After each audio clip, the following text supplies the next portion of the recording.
देही में बर्फ रगड़ीला हो, हम भीतरे भीतर खूब जरीला हो। दिन भर देही में बर्फ रगड़ीला हो, हम भीतरे भीतर खूब जरीला हो। सटा जनी जरी कही के फूल झड़ी, सटा जनी जरी कही के फूल झड़ी। बुझना मोरे परेशानी के परेशानी के। अच्छा हाँ पूरा न करी है दूध जरूरत पानी के, पानी से न बूती आग जवानी के, जवानी के। पानी से न बूती आग जवानी के। अरे रहे दा तो से ना होई।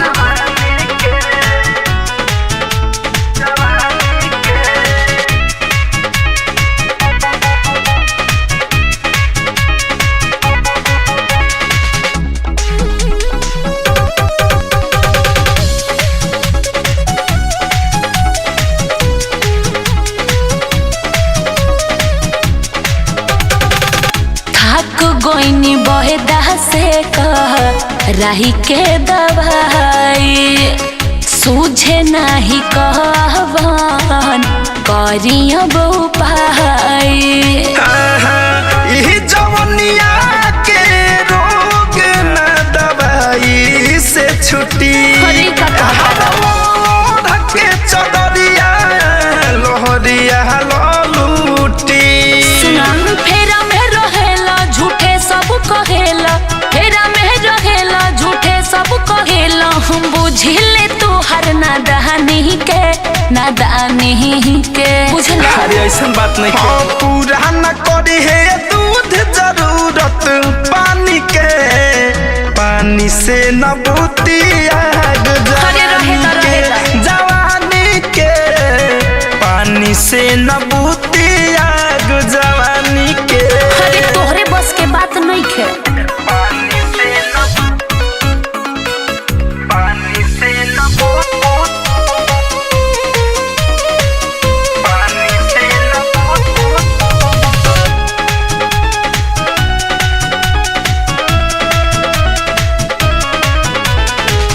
गोरे गोरे देहिया हमार रोजे दुबराता, लाले लाले उठवा जाने काहे दो सुखाता।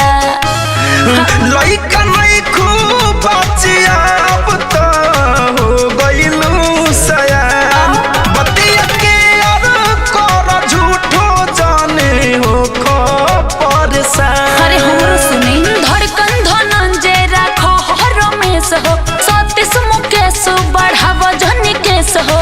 अपन जवानी बांधी के, हाँ बांधी के। अरे का बुझने किया दे पूरा न करी है दूध जरूरत पानी के, पानी से न बूती आग जवानी के, जवानी के।